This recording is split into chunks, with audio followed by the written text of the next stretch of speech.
ఒక్కడు మిగిలాడు. 14,000 మందిలో ఒక్కడు తప్పించుకున్నాడు. వాడి పేరు అకంపనుడు.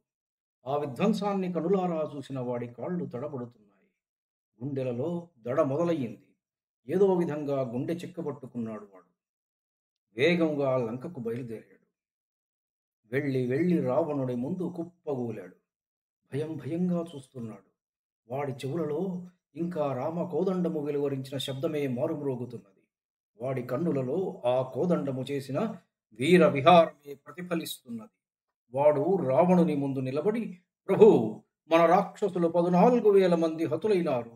కరుడు కూడా చనిపోయినాడు అని మాత్రమే పలికినాడు. ఆ మాటలు విన్న వెంటనే రావణుడి కళ్ళు కోపంతో అరుణిమను సంతరించుకున్నాయి. భయంతో కంపించిపోయే అకంపనుడు రావణుడి ముందు నిల్చుని, ప్రభూ, జనస్థానంలో మన వారందరూ చంపబడినారు. నేను మాత్రమే ఎలాగోలా తప్పించుకొని రాగలిగాను అని చెప్పగా విన్న రావణుడు క్రోధముతో, ఎవడు వాడు, ఎచ్చటి వాడు నా చోటికి వచ్చి నన్నే ఎదిరించిన వాడు, వాడికి పోగాలము దాపురించినది. నాకు అపకారము చేసిన వాడు ఇంద్రుడైనా, చంద్రుడైనా, విష్ణువైనా, జిష్ణువైనా, యముడైనా సరే సుఖముగా ఉండలేడు. నీకేమీ భయము లేదు. అంత సాహసము చేసిన ధూర్తుడెవ్వరో నిర్భయముగా చెప్పు అని కోపోద్రిక్త స్వరముతో పలికినాడు రావణుడు.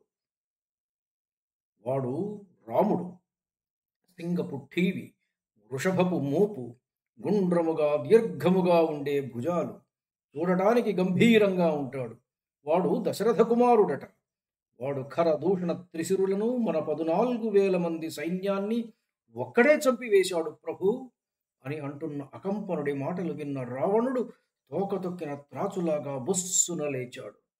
నేనే వాడి అంతు చూస్తాను అని బయలుదేరాడు. అప్పుడు అడ్డు తగిలిన అకంపనుడు, ప్రభు, రాముడిని పరాక్రమంతో జయించడము శక్యము కాని పని. వానిని ఉపాయము చేత వంచించి చంపవలే. అందుకు నాకు ఒక మార్గము తోచుచున్నది. వానికి అందమైన భార్య ఒకటి ఉన్నది. ఆమెది అతిలోక సౌందర్యము. ఆవిడ అతని ప్రాణం. నీవు గాని ఆవిడను అపహరించి తెచ్చితివా, అది చాలును. అతను బలహీనపడటానికి. కృంగి కృశించి నశించిపోతాడు. వాడి మాటలు విన్న రావణుడు వెంటనే ప్రశస్తమైన గాడిదలు పుంచిన రథమెక్కి మారీచ ఆశ్రమానికి బయలుదేరాడు.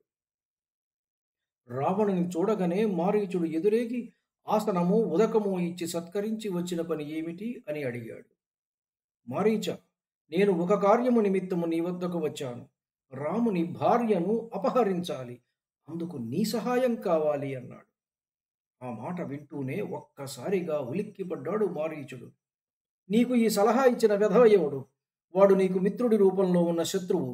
సమస్త రాక్షస జాతిని నాశనము చేయాలని వాడు సంకల్పించుకుని నీకు ఈ సలహా ఇచ్చాడు. తక్షకుడి నోటి నుండి కోరలు పీకమని నిన్ను ప్రేరేపించిన వాడు ఎవడు? రాముడనే మదగజాన్ని పట్టుకోవాలనుకుంటున్నావు. ఆయన నిదురించే సింహము. రాముడు అనే పాతాళలోకంలోకి ఎందుకు జారిపడతావు? అందులో ధనుస్సే పెను మొసలి, భుజముల వేగమే బురద, ఆయన శరాలే ఉత్తుంగ తరంగాలు, యుద్ధమే జలప్రవాహం. ఎందుకు నీ అంతట నీవే మునిగిపోవాలనుకుంటున్నావు? నా మాట విని లంకకు తిరిగి వెళ్ళు. నీ భార్యలతో క్రీడించి సుఖంగా ఉండు.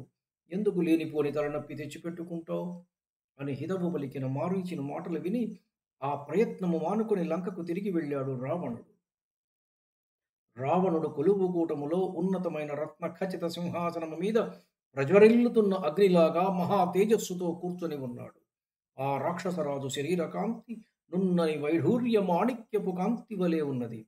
కాల్చి శుద్ధి చేసిన బంగారు కుండలములు ధరించి ఉన్నాడు. అందముగా ఉన్న భుజాలు, తెల్లని దంతకాంతి, పెద్ద ముఖముతో పర్వతములాగా ఉన్నాడు. అతడు గొప్ప తపస్సంపన్నుడు. బ్రహ్మ గురించి 10,000 సంవత్సరాలు ఘోర తపమాచరించి ఆయనకు తన శిరస్సులు అర్పించినవాడు. అతని శరీరము మీద ఎక్కడ చూసినా ఆయుధాల దెబ్బలు, మానిన గుర్తులే. మరీ విశేషముగా ఇంద్రుడి వజ్రాయుధపు దెబ్బలే అవి. అవి ఒక యోధుడికి అలంకారములు. వాడు మృత్యువుకే మృత్యువు. వాడు మహాక్రూరుడు. పూర్తిగా వచ్చిన యజ్ఞాలను ధ్వంసము చేసి వికృతానందము పొందేవాడు. వాడి కంటికి అందముగా కనపడ్డ ప్రతి స్త్రీ వాడి సొంతము కావలసినదే. అలాంటి స్త్రీని దక్కించుకోవడానికి వాడు ఎంతటి సాహసమైనా చేస్తాడు. వాడు ఒకసారి మహావిషసర్పము తక్షకుడి భార్యను చూశాడు. అంతే, వాడి మనసు నిలువలేదు. భోగవతిని ముట్టడించాడు. రాజైన వాసుకిని ఓడించాడు. తక్షకుడి ప్రియ భార్యను బలాత్కారంగా తెచ్చుకున్నాడు. కుబేరుడి మీదకు దండయాత్రకు పోయి అతడి పుష్పక విమానాన్ని తెచ్చుకున్నాడు. వాడికి కోపము వస్తే అలా వెళ్ళిపోయి దేవతల చైత్రరథాన్ని, నందనవనాన్ని, పద్మసరస్సును ఊరకే పాడుపాడు చేసేవాడు. యజ్ఞధ్వంసమునందు ఆసక్తి, బ్రహ్మహత్యలు వాడికి అలవాటు. కఠినుడు, దుష్ట ప్రవర్తన గలవాడు, జాలి లేదు. ప్రజలకు అహితము చేయుటలో వాడికి ఆసక్తి మెండు.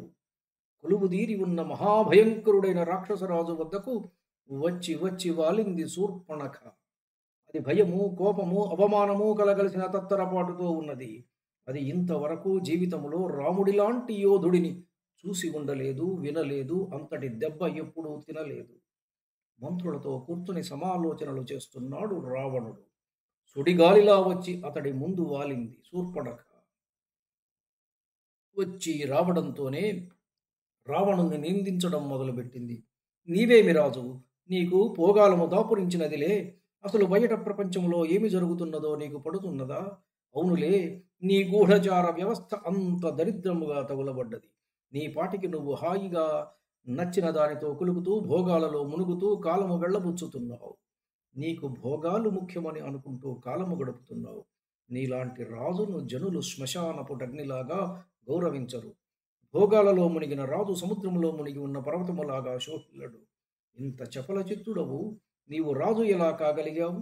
నీవు పరాక్రమవంతుడవు అని అనుకుంటున్నావా? పరాక్రమం ఒక్కటుంటే సరిపోదు. గూఢచార వ్యవస్థ, కోశాగారము, పరిపాలనా వ్యవహారము నీ అధీనంలో ఉంచుకోవడం తెలియాలి. అప్పుడే నీ రాజ్యము స్థిరపడుతుంది. అసలు నీవేమి తెలుసుకుంటున్నావో నాకు తెలియటం లేదు. అక్కడ జనస్థానంలో కంపలంటుకుంటున్నాయి.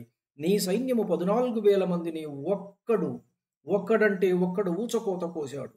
దూషణుడు, త్రిశిరుడు, మహాబలశాలి ఖరుడు అందరూ ఆ ఒక్కడి చేతిలో ఒకేసారి చనిపోయారు. వాడు రాముడు. ఆ రాముడు ఋషులకు అభయమిచ్చినాడు. వారికి రాక్షస బాధ లేకుండా చేస్తానని అతని ప్రతిజ్ఞ. ఎండిన కర్రలు, మట్టి బెడ్డ, బూడిద వీటి వల్ల ఉన్న ఉపయోగము కూడా స్థానభ్రష్టుడు అయిన నీ వంటి రాజు వల్ల ఉండదు. శూర్పణఖ మాట్లాడే మాటలు రావణుడి హృదయంలో క్రోధాగ్ని జ్వాలలు రేపుతున్నాయి. మంత్రుల సమక్షంలో ఆ విధంగా చిన్నబుచ్చుతూ మాట్లాడింది శూర్పణఖ. ఎరుపెక్కిన కన్నులతో ఇలా అన్నాడు. ఎవడా రాముడు? ఎట్లాంటిది వాడి బలము? అసలు అంత దుర్గమమైన దండకారణ్యంలో వాడెందుకు ప్రవేశించాడు? అతని ఆయుధం ఏమిటి అని ప్రశ్నించాడు. అప్పుడు శూర్పణఖ, అతడు దశరథ కుమారుడు, ఆజానుబాహువు, విశాలమైన నేత్రములు ఉన్నవాడు. నారచీరను, కృష్ణాజినమును ధరించి ఉన్నాడు. మన్మధుడితో సమానమైన సౌందర్యము అతనిది. కందర్ప సమరూపశ్చ రామో దశరథాత్మజ అని పలికి రాముడి పరాక్రమాన్ని వర్ణించసాగింది. కోదండము అది అసురుల పాలిటి యమదండము. ధనుర్ధారి రాముడిని చూడగానే దండధారి యముడు గుర్తుకు వస్తాడు. ఆయన చేతిలోని ఆట బొమ్మ ఆ ధనుస్సు. ఎప్పుడు బాణము తీస్తున్నాడో, ఎప్పుడు సంధిస్తున్నాడో, ఎప్పుడు వదులుతున్నాడో చూసేవారి కన్నులకు అస్సలు అగుపడదు. మన సైన్యములోని వారు టప టప నేల కూలడమే నాకు కనిపించింది. వడగళ్లవానకు పంట చేలు నాశనమైనట్లుగా మనవారు చనిపోవడమే నేను చూశాను. ఒంటరివాడు, పైగా పాదచారి, వీడేమి చేయగలడు అని అనుకుంటే కేవలము 1.5 ముహూర్త కాలములో అందరినీ మట్టుబెట్టాడు. ఆడుదానిని చంపటము ఎందుకని నన్ను ఒక్కదానిని మాత్రం వదిలివేశాడు. రాముడికి ఒక తమ్ముడున్నాడు. వాడు వీడి అంతటి వాడు. అన్న అంటే వానికి సర్వస్వము. వాడు రాముడికి బయట తిరుగాడే ప్రాణము. వాడి పేరు లక్ష్మణుడు. రాముడి వెంట అతని భార్య కూడా ఉన్నది. ఆవిడ పేరు సీత. ఆవిడ సౌందర్యాన్ని ఏమని వర్ణించను? ఆమె శరీరము తళుకులీనే బంగారు కొండ. ఆమె శరీరపు సుగంధము సంపెంగ దండ వాసన వస్తున్నది. ఆవిడ ఇందువదన కుందరదన. ఆ అందము ముల్లోకాలలో వెతికినా కానరాదు. ఆ చక్కదనాల చుక్క నీ పక్కన లేకపోవడమే నీకు తక్కువ. ఆమె వలపులు నీకు మాత్రమే తగినవనే తలపు నన్ను ఉసిగొల్పగా నీకు కానుకగా ఆ జవ్వనిని ఇవ్వాలని నేను ప్రయత్నించాను. కానీ నా ప్రయత్నాన్ని క్రూరుడైన లక్ష్మణుడు వమ్ము చేసి నా అవయవములు ఖండించి నన్ను విరూపను చేశాడు. ఆ సుందరిని చూశావా? ఇక అంతే సంగతులు. మన్మధుడి బాణాలు నీ ప్రాణాలు తోడేస్తాయి. లే, ఇక ఆలస్యం చెయ్యకు. నీ కుడిపాదము ఇప్పుడే ఎత్తు. ఆవిడను ఎత్తుకొనిరా అని తొందర చేసింది శూర్పణఖ. శూర్పణఖ చెప్పిన విషయం పూర్తిగా విన్నాడు. మంత్రులందరినీ వెళ్ళిపోమ్మన్నాడు. తాను ఏమి చెయ్యాలో దీర్ఘంగా ఆలోచించి గుణదోష విచారణ పూర్తిగా చేసి చేయవలసిన పని గురించి ఒక అవగాహనకు వచ్చి వాహనశాలకు చేరుకున్నాడు. రథాన్ని సిద్ధము చేయమని సారథికి ఆజ్ఞ ఇచ్చాడు. సారథి అతి శీఘ్రంగా రత్నాలంకార భూషితమైన రథాన్ని సిద్ధం చేశాడు. దానికి శ్రేష్టమైన గాడిదలు కట్టబడ్డాయి. వాటి ముఖాలు పిశాచాల ముఖాల్లాగా ఉన్నాయి. ఆ రథాన్ని ఎక్కి రావణుడు సముద్ర తీరము వైపుగా వెళ్ళాడు. 10 ముఖములు, 20 భుజములు, 10 కంఠములు, 10 శిరస్సులతో, వైఢూర్యము వంటి నిగనిగలతో స్వర్ణాభరణ భూషితుడై ఆకాశ మార్గాన ప్రయాణం చేస్తుంటే చూసేవారికి కొంగలతో కూడిన నల్లటి మేఘములాగా కనపడ్డాడు. ఆ తీరమంతా నయన మనోహరంగా ఉన్నది. వివిధ వృక్షజాతులు, ఎన్నో రకాల పక్షులు, గంధర్వులు, మునులు, దేవతలు, అప్సరసలు మొదలగు వారి చేత శోభాయమానంగా ఉన్నది. ఆ సముద్రాన్ని దాటి ఆవలి వైపుకు వెళ్ళాడు రావణుడు. అక్కడ సుందరంగా, పవిత్రంగా, ఏకాంతముగా ఉన్న ఒక ఆశ్రమానికి చేరుకున్నాడు. అక్కడ కృష్ణాజినాన్ని, జటలను, నారచీరను ధరించి ఆహార నియమాలు పాటిస్తూ తాపస వృత్తిలో ఉన్న మునివేషధారి అయిన మారీచుని చూశాడు.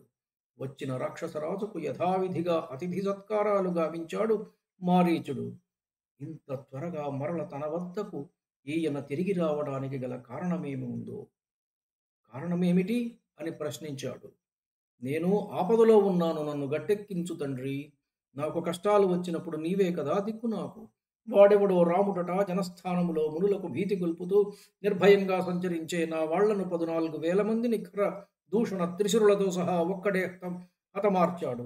వాడు తన కోపాన్నంతా తన ధనస్సుపై ఆవాహన చేసి పాదచారిగా ఉండి వాడి బాణాలు ప్రయోగించి ఒక్కడిని వదిలిపెట్టకుండా మన వారందరినీ చంపివేసి ఋషులు భయము లేకుండా తిరిగేటట్లు చేశాడు ఆ దుర్మార్గుడు. ఆ రాముడు అధర్మవర్తనుడు, కఠినుడు, లుబ్ధుడు, చెడ్డవాడు, ప్రాణుల కీడు కోరేవాడు, ఇంద్రియలోలుడు. తండ్రి కోపించి వెళ్ళగొడితే భార్యను తీసుకుని తమ్ముడితో కూడి కట్టుబట్టలతో అడవిలో సంచరిస్తున్నాడు. దరిద్రుడు వాడు. మన శూర్పణఖను ఏ కారణము లేకుండా వికృత రూపను చేసినాడు. దాని ముక్కు చెవులు నిష్కారణముగా కోసివేసినాడు. వాడికి ప్రతీకారము చేయవలే. వాడి భార్య సీతను బలాత్కారముగా వాడి నుండి దూరము చేయవలే.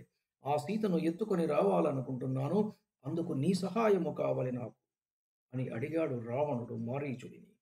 నీవు మాయారూపాలు ధరించడంలో ప్రవీణుడవు కావున వెండి చుక్కలతో బంగారు రంగుతో మెరిసిపోయే లేడి రూపాన్ని ధరించు. వారి ఆశ్రమ పరిసరాలలో సంచరించు. అందముగా ముచ్చటగొలిపే నిన్ను చూసి సీత మోహములో పడి నిన్ను పట్టి తెమ్మని అన్నదమ్ములను పంపిస్తుంది. వారిని నీవు దూరంగా తీసుకుని వెళ్ళిన తర్వాత నేను ఆవిడను ఎత్తుకొని వెళ్ళిపోతాను. భార్య లేని రాముడు మనోవేదనతో కృంగిపోతాడు. అప్పుడు చాలా సులువుగా అతన్ని నేను కొట్టగలను అని తన మనస్సులోని ప్రణాళిక బయట పెట్టాడు రావణుడు. ఒక్కసారిగా ఉలిక్కిపడ్డాడు మారీచుడు. రాముడి పేరు వినబడగానే అతని ముఖం వాడిపోయింది. భయంతో గజ గజ వణికిపోయాడు. ముఖములో కళతప్పి చనిపోయిన వాడిలాగా అయిపోయాడు. ఎండిపోయిన పెదవులను నాకుతూ దీనంగా ప్రాణం లేని చూపు చూశాడు రావణుని. రావణా, నీకు ఎవరు చెప్పారు రాముడి జోలికి వెళ్ళమని? నీ గూఢచార వ్యవస్థ సక్రమంగా పనిచేస్తున్నదా? లేదు లేదు, పనిచేయడము లేదు. అందుకే నీవు సద్గుణాల ప్రోవు వీరాధివీరుడు అయిన రాముని గురించి అనరాని మాటలంటున్నావు. రావణ, ముల్లోకాలలో ఉన్న రాక్షసులకు ఏదో కీడు మూడేటట్లే ఉన్నది. సీతాదేవి నీ చావు కోసమే పుట్టినట్లున్నది. ఆవిడ మూలాన నాకు కూడా మరణము సంభవించవచ్చునేమో. హాయిగా, స్వేచ్ఛగా, నిరంకుశముగా ఇప్పటిదాకా రాజ్యపాలన చేస్తున్నావు. రాక్షసుల సుఖ సంతోషాలు, లంకా పట్టణము నీ ఈ చర్య వలన నశిస్తాయేమో అని అనుమానంగా ఉన్నది. నీవు అనుకున్నట్లుగా కౌసల్యానందనుడు దుష్టుడు, దురాత్ముడు, కఠినుడు, అపండితుడు, ఇంద్రియలోలుడు కాదు. ఆయన తన తండ్రిని కైకేయి మోసము చేయడము చూసి తండ్రిని సత్యవాదిని చేయడం కోసం తన అంత తానుగా అరణ్యానికి వచ్చాడు. ఆయన సకలభూత మనోహరుడు. రామో విగ్రహవాన్ ధర్మ సాధు సత్య పరాక్రమ రాజా సర్వస్య లోకస్య దేవానాం అహవానివ. ధన్యుడి. నమస్కారం. మీ ఊటుకూరు జానకి రామారావు.